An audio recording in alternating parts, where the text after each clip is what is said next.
Mga kababayan, mga katambay, kamusta po? Nagbabalik po muli ang inyong katambay, si Katambay Manong po, dito po sa Tambayang Makabayan. Magandang umaga po muna, tanghali, hapon, gabi. Madaling araw po sa atin lahat. Sana po nasa maayos po tayong kalagayan lahat, mga kababayan. Ito po, komentuhan na po natin mga tambay. Ito pong si BBM, mga tambay. Galit na galit daw po siya, mga tambay. Nagagalit daw po siya sa natuklasan niya raw po sa Bulacan na mga ghost project. Hindi po ba dapat tayo ang magalit sa kanya? Dito sa hindot na ito. Umano. Hindi po ba itong presidente na ito ang dapat ang Pilipino ay magalit sa kanya? Dahil po ang gobyerno niya po ay corrupt. Laki-laki po ng ibinabayad natin at ipinopondo po natin sa taong ito. Dito po kay BBM, isang damukal po na pera ng taong bayan, taxpayer, ang ibinibigay po natin dito. Pero ganito lang po ang ibinibigay na trabaho sa atin para lang siya magalit. Hindi po ba hindot ito, umano? Confidential intel pan pa lang, mga tambay. Hindi na bababa sa 4.5 billion ang hinahawakan niya sa loob ng 12 buwan. Nasaan ang intel mo? Nasaan? Nagagamit ba yan? Para imbestigahan at malaman ang mga magnanakaw sa gobyerno. Ngayon, ikaw pa galit. Isang damukal na hinahawakan ng pera galing sa taong bayan, hinahawakan mo, ibinibigay sa'yo. Ikaw pa magagalit ngayon. Billion-billion ang pondo mo. Hitong hindot na pangulo na ito, umano. Galit lang ang serbisyo ibibigay sa atin. Galit. Imposible, mga tambay. Pakinggan po natin ang nagagalit na pangulo. Pero sa kabila nun, ang hinahawakan niyang pondo na nanggagaling sa Pilipino, billion-billion. Pero galit siya. Unbelievable. Well, more than disappointed. I'm actually...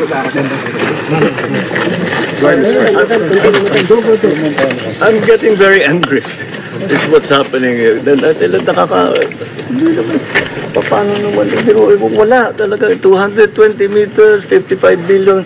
Completed ang record ng Public Works. Walang ginawa, kahit isang araw hindi nagtrabaho, wala. Wala kang makita, puntahan ninyo, wala kayong makita kahit na ano. Tuloy-tuloy ang pagbaha doon sa kabila. So, yes. Sir?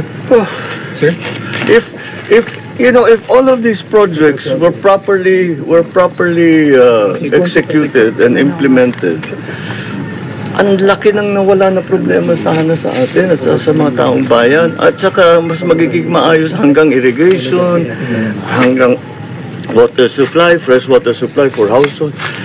Pero ito yung ginagawa nila talagang nakakapinsala pa sa mga local residents. So yes, it's no, I'm not disappointed, I'm angry.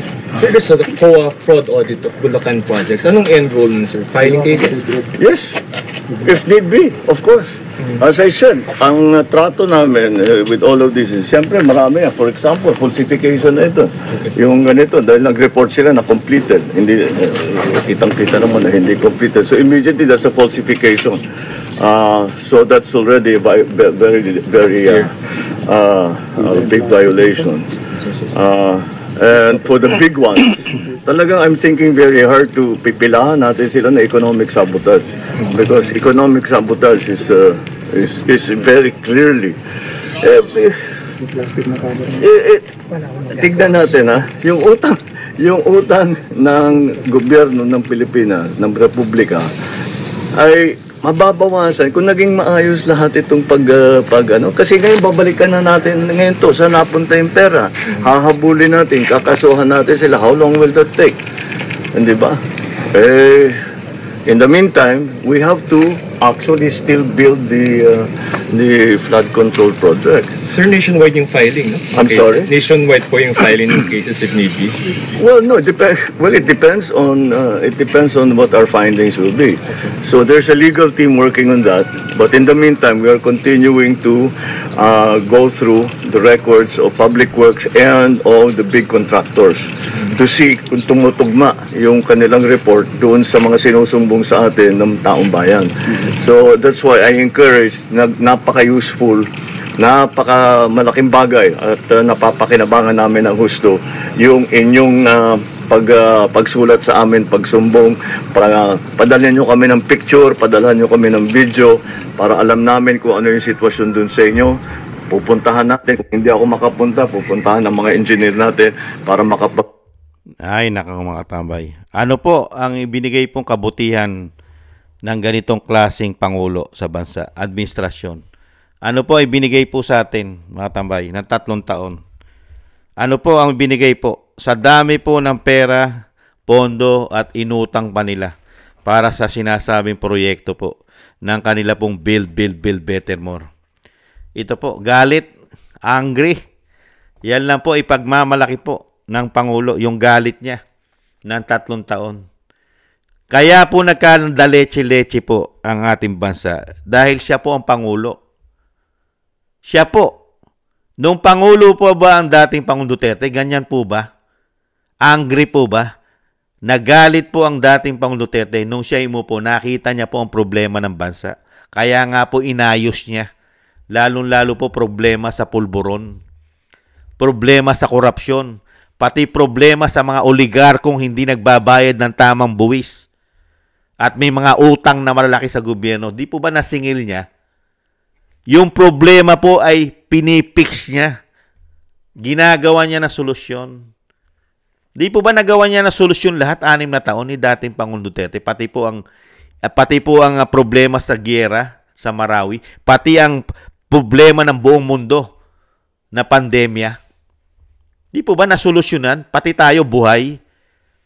Buhay tayo dahil nagawan niya ng napakagandang solusyon na mabigyan po tayo at makakuha po tayo kahit wala po tayong production ng gamot. Di po ba?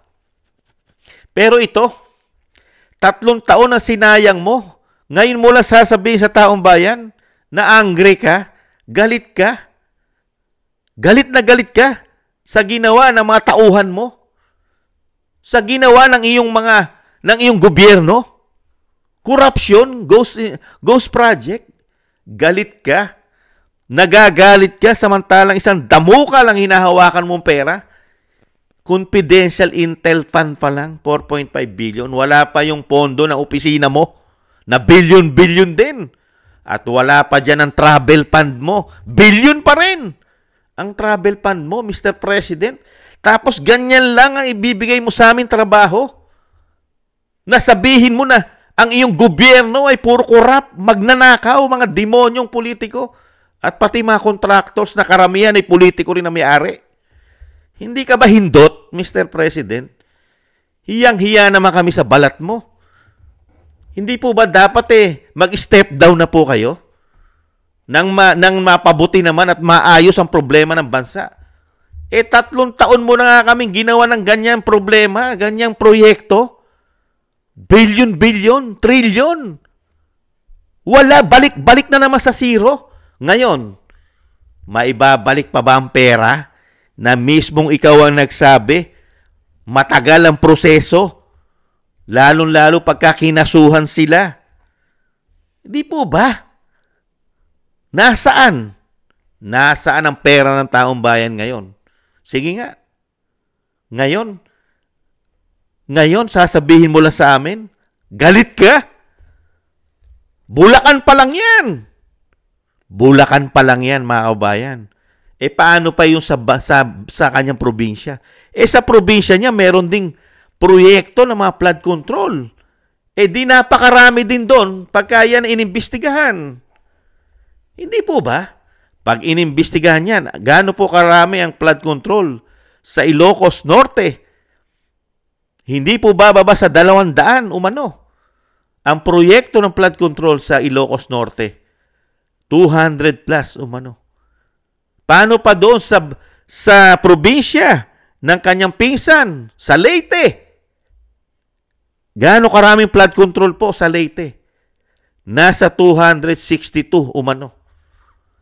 Paano po yun pag inimbestigahan pa? At ganun din po sa Bicol na mga kaalyado po nila ang mga nakaupo sa Bicol. Hindi po ba na nalalagay din po sa hot seat yung isa pong napakatinong congressman na pinangalanan po ni Vice President na kontrolado ng dalawang tao na si Tambaloslos at si Saldico ay nagkakaproblema na rin po sa flood control. Nakita nyo po itong mga ulupong na ito umano? Itong mga demonyo na ito umano? Kung paano po ginagawa sa pera ng taong bayan? Tapos dadaanin lang po tayo sa sinasabing galit siya. Hindi po ba dapat tayo magalit? Dahil binaon tayo sa pagkakautang na ganito lang ang ginagawang programa sa ating proyekto. Puro nakawan. Inuubos ang ating buwis. Nang wala lang, isang damukal na pera ang hinawakan nila. Ang sinusweldo nila sa atin. Ang kanilang mga extraordinary. Bilyon-bilyon ang binibigay natin. Lalo dito sa Pangulo. Dito sa Pangulo, bilyon-bilyon ang hinahawakan pera nito sa atin. Biyahe pa lang nito, bilyon na. Ang mga pasyal nito, gala, umano. Hindi po ba? At ang kanyang opisina, bilyon-bilyon ang pondo. Tapos ngayon, sasabihin mo, kurap. Nasaan ang mga investigasyon? Wala. Kasi, mga kababayan, paano po hindi lalawak ang korupsyon sa ating bansa? Mismo siya. Wala po siyang ginagawa. Tutok sa mga anomalya at korupsyon ng 3 taon. Pinagtagal niya pa ng 3 taon, Pinagtagal niya pa. Kung talagang ikaw ay maayos na Pangulo at magaling kang Pangulo, sa loob pa lang na 1 taon, nakikita mo na yan. Nakikita mo na yung mga ginawa ng mga bata mo. Di po ba? At yan, pinupuntahan mo sana yan. Di po ba? Chine-check mo bilang Pangulo ang mga ginagawa, ang malalaking proyekto ng gobyerno mo. Di po ba dapat sinesurvey mo yan? Chine-check mo yan? Di po ba? 3 taon ngayon ka lang nagalit? Hindot ka? Nakakagulat ka, Mr. President. Pati nga yung Presidential Anti-Corruption Commission, yung PACC. Di ba yung PACC, tinanggal niya yung mga mag-iimbestiga sa malawakang korupsyon ng gobyerno? Di po ba sinibak niya yung komisyon na yon? Yung Presidential Anti-Corruption Commission, yung PACC? Bakit niya sinibak yon? Bakit niya inabolish yon? Bakit? Dahil magkakaroon ng laganap at malawak ang korupsyon sa panunungkulan niya? Kaya niya rin sinibak yung PICC? Di ba? Yung PACC na yan, di ba? Sinibak niya yung PACC Di po ba? At wala po ritong sino po ang mahatulan dito? Magmula po nung SONA hanggang ngayon, walang pinapangalanan. Samantalang may intelligent fund siya. Di ba? May intelligent fund. Pero walang pinapangalanan na malalaking politiko na sinasabi niyang mahiya naman kayo. Pero ang dapat po unang-unang mahiya sa atin, mga tambay, ang Pangulo. Siya po ang dapat mahiya. Kung ang Pangulo po ay may kahihiyan, mag-i-step down na po yan. Sa dami po ng anomalya ng kanyang gobyerno ng 3 taon. May issue pa siya ng pulburon at coke. Flood control pa lang, bilyon-bilyon na. Wala pa yung issue niya sa GAA na 2025 national budget na 241 billion. Ang pinirmahan niya dyan sa mga blanco na biglang nagkaroon ng numero. Questionable pa yan at yan na iniintay natin ng final na desisyon ng Korte Suprema. At ganun din po ang ginawa nila na paglipat ng pera na 89 billion sa PhilHealth at nailipat na po ang 60 billion na yan din po ay illegal na ginawa po nila dahil pera po yan ng contribute. Contribute po yan ng mga Pilipino na miyembro ng PhilHealth. Pero, ginawan po nila ng paraan umano. Di po ba? Kaya nga dapat po ibalik din yan. Napakaraming issue. Pati po ang pinasok nating itong Maharlika Investment Fund. Pati po ang ginto natin sa Central Bank, may issue rin po dyan. Di po ba? Ang SSS, GSIS, PDIC at marami pang iba na napakarami pong issue, mga kabayan. Pero, ang ibibigay lang sa atin na napakagaling na presidente sa kasaysayan ng Pilipinas ay galit siya. Galit siya. Ibang klase itong hindot na ito. Mga kababayan, ito po ang dapat po talagang i-drag pulburon test po.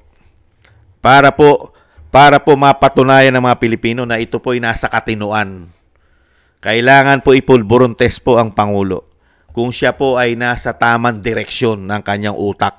Umano, mga kababayan. Ibang klase, mga kababayan, sa dami po na nauubos at nawawalang pera sa Pilipino at sa gobyerno at sa taong bayan, ang isasagot lang sa atin ng presidente, galit siya. Mahiya naman kayo. Pambira, 3 taon tayong ninakawan ng mga demonyong magnanakaw na politiko. Ang tanging solusyon ng Pangulo ay galit siya. Mga kababayan, ibang klaseng Pangulo meron tayo. Kasaysayan po ito. History po ito. Nagkaroon po tayo ng isang Pangulo na meron na namang history ng ibinigay po sa mga Pilipino. 3 taong panunungkulan, isang damukal na korupsyon ang kanya pong history sa kanyang panunungkulan. At ang history niya pa ay ang ipatapon po ng walang due process at wala pong nakuhang na tamang proseso ng batas ang isang dating Pangulong Duterte. Ipatapon niya na parang hayop sa ibang bansa. History po niya yan. At history rin po niya na takot siya magpapulburon test sa buhok. Sa hair follicle pulburon test. History po niya yan. Takot po siya pagdating po sa buhok. Pero pagdating sa ihi, matapang po dyan. Matapang pagdating sa ihi. Hindi kaya, mga kababayan? Yan po ang napala po natin, mga tambay. Ang napala po natin, binaon tayo sa pagkakautang na trilyon-trilyon at ang ating pondo, ang ating buwis ng 3 taon, yan po ang napala po natin sa sinasabing proyekto ng Build Better More. Yan po ang napala ng mga Pilipino sa Better More. Corruption more. More corruption ng 3 taon. Mga kababayan, yan po ang kanyang legacy na iiwan po sa taong bayan ni Pangulong Marcos Jr. Ang kanyang legacy, ibaon po tayo sa utang at ang mga proyekto ay puro po multo. Ghost project ang kanyang legacy, mga kabayan. Kasaysayan po niya yan. Marcos Jr. legacy, Ghost project legacy. At meron pang pulburon legacy, mga kababayan. Unbelievable. Maraming salamat po sa nagusto po ng ating tambayang makabayan sa YouTube at TikTok. At sa mga nagsusubscribe po sa atin, thank you po. Mabuhay po kayo, mga kababayan. Ingat-ingat po. At thank you rin po sa mga nagko-comment, like, share, and subscribe. At sa mga magsusubscribe pa po, thank you po sa inyo, mga kababayan. At syempre po sa mga nagbibigay po ng pangkape at tulong po, shoutout po sa inyong lahat, mga kababayan. Shoutout po Kingston 123 ng Hong Kong, Eric Hercio ng Canada, Jake Yahoo 4531 ng Maisog, California, USA, Gina Ray Solidides ng Berlin, Germany, Julieta Silona ng Sydney, Australia, si Jem Aris ng United Arab Emirates, Jobelin Watanabe ng Japan, ako si Pilam, Ani Jo, Teodorico Erguisa Jr., si Arpel Villacorta, Wills Bubbles 5697, Rosalina RK Team 888, Michelle Yamaguchi Vlog, Norma Garcia, Gay at Shena, Ma'am LB at Sir Manny ng North Miami, Florida, USA. Maraming salamat po sa inyo, mga kababayan. At syempre po, ingat-ingat po kayo lalo po sa inyong mga paggawa.